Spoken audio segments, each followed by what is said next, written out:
Berita utama akan kembali usai jeda saudara dengan informasi masa liburan jadi momen yang ditunggu. Namun di balik keseruan saat berlibur bisa jadi ada bahaya yang mengintai karena mengabaikan keselamatan.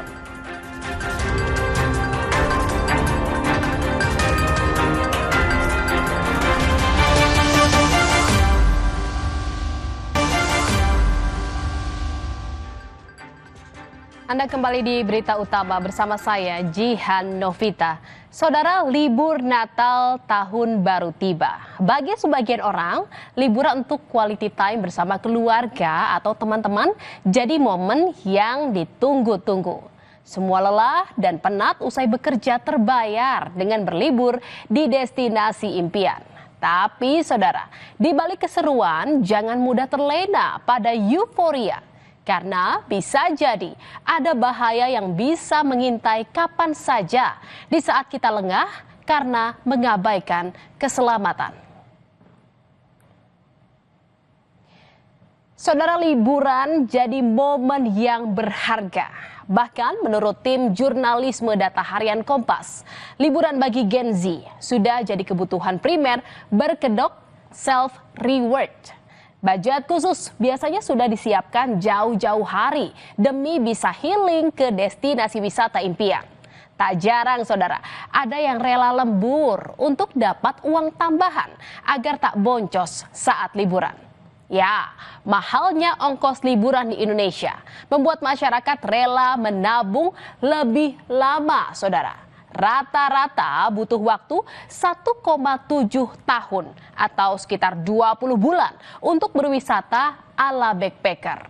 Jogja dan Bali jadi destinasi yang paling banyak dituju karena relatif terjangkau. Harganya berapa Bu kira-kira nih kalau liburan kali ini? Kalau ibu sendiri berapa kira-kira? Kalau ada 10 juta sih. Tiket. Berarti harus nabung apa gimana? Nabung, jadi saya nabung itu 1 tahun. Biasanya saya rata-rata habisnya sekitar 5 ya, sekitar 5 juta. Jadi kurang lebih sekitar hampir 10 hari lah kurang lebih. Ya memang kita ada budgetnya ya, budget untuk anak-anak di semesteran biasanya seperti itu. Ada libur semesteran. Saudara, perencanaan dari segi biaya sudah disiapkan matang-matang. Tapi jangan lupa keselamatan saat berlibur juga tetap harus diutamakan. Apalagi saudara, ketika berlibur di tempat yang berhubungan dengan alam yang kerap susah diprediksi kondisinya. Seperti pantai saudara. Keindahan pantai yang memikat wisatawan kerap membuat wisatawan lupa dengan keselamatan. Tak jarang di musim libur ini terjadi kasus wisatawan tenggelam di pantai karena abai dengan peringatan cuaca buruk atau larangan untuk berenang.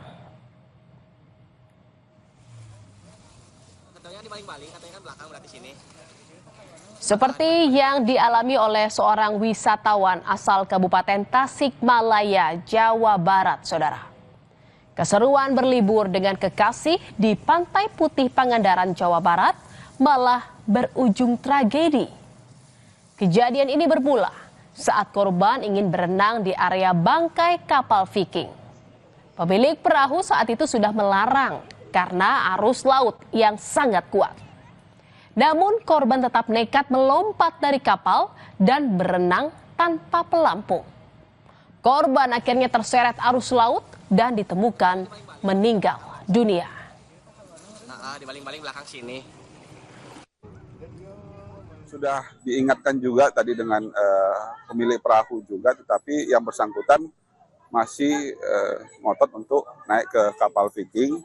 Sehingga dari kapal Viking, kemudian beliau setelah naik, beliau terjun dari kapal tersebut. Dan setelah itu yang bersangkutan tidak muncul. Saudara, kasus wisatawan tenggelam juga dilaporkan terjadi di Pantai Parangtritis, Yogyakarta. 2 hari berturut-turut pada tanggal 24 dan 25 Desember 2025. 6 wisatawan dilaporkan tenggelam, saudara. Rata-rata sekelompok wisatawan diduga terlalu asik bermain air hingga tak sadar telah berenang terlalu jauh hingga masuk zona bahaya. Petugas yang mengetahui kejadian segera melakukan penyelamatan. Keenam korban pun berhasil diselamatkan.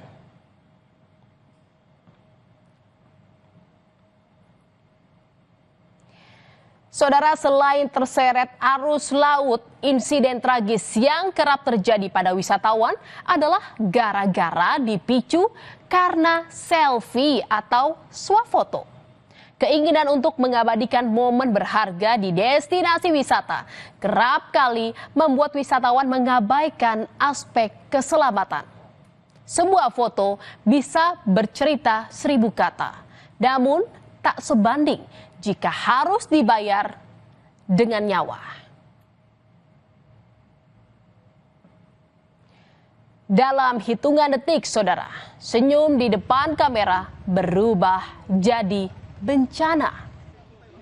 Seorang wisatawan terjatuh dari atas tembok benteng Keraton Buton di Bau-Bau, Sulawesi Tenggara saat bersuah foto. Korban yang berusia 40 tahun diduga hilang keseimbangan dan jatuh dari ketinggian 6 meter. Proses evakuasi pun berlangsung menegangkan karena kondisi medan yang terjal serta posisi korban di dasar benteng. Korban terluka dan langsung dibawa ke rumah sakit terdekat.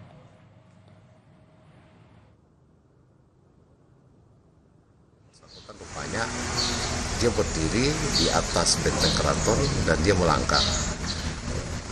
Pada saat dia melangkah, kebetulan itu sandal yang dipakai itu haknya agak tinggi dan terjepit di celah batu sehingga keseimbangannya hilang keseimbangan dan yang bersangkutan terperosok jatuh. Saudara, masa-masa mudik Natal dan liburan Nataru selalu diikuti dengan peningkatan pergerakan kendaraan keluar kota. Dan begitu pula dengan lonjakan angka kecelakaan. Data dari Kementerian Perhubungan tercatat ada 3.434 kecelakaan lalu lintas selama arus mudik Nataru tahun 2024. Kelelahan fisik saat menempuh perjalanan jauh dan kurangnya kehati-hatian pengemudi menjadi faktor utama kerawanan kecelakaan di musim libur.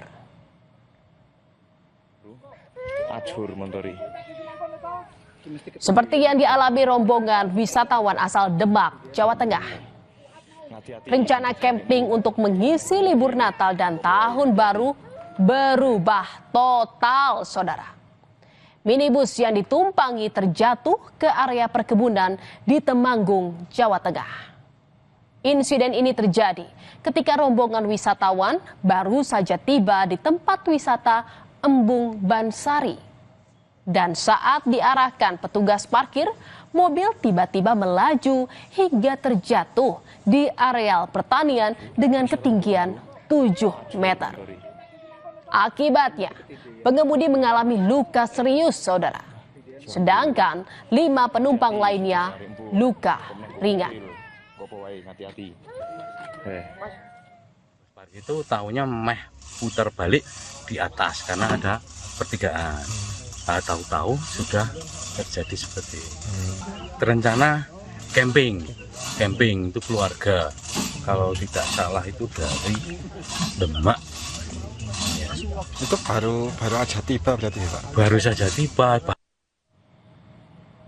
Saudara, data Kementerian Perhubungan tercatat ada 3.434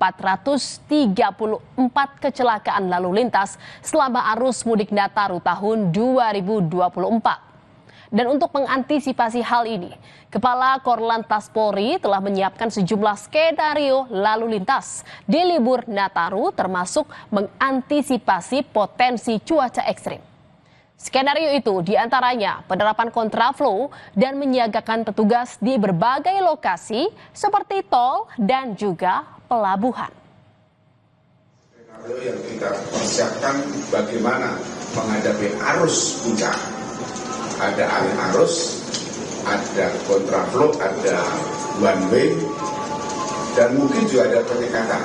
Hal-hal tertentu apabila potensi kondisi cuaca ekstrim, tentunya emergency plan itu harus kita persiapkan. Contohnya, ketika di jalan tol, dari alat berat yang ada di jalan tol, ambulan, termasuk juga kit urai, ini sudah kita siapkan semuanya. Termasuk juga yang ada di pelabuhan. Ketika kondisi ekstrim, kan tidak bisa nyebrang. Ya, pada saat tidak ada nyebrang itu, tentunya akan terjadi antrian yang panjang. Antrian yang panjang ini, solusinya adalah kita masukkan ke tempat-tempat bersuara yang sudah kita siapkan. Saudara, bersenang-senang saat liburan boleh saja, asal jangan lupa untuk selalu waspada dengan sekeliling kita. Mari kita nikmati momen libur ini dengan penuh sukacita tanpa mengabaikan keselamatan. Karena seseru apapun jalan-jalannya, nggak ada yang lebih mahal daripada kepulangan kita dalam kondisi sehat dan selamat. Saudara, berita utama masih akan kembali seusai jeda dengan informasi mengenai seorang nenek di Bangkalan, Jawa Timur menjadi korban pengeroyokan oleh tetangganya.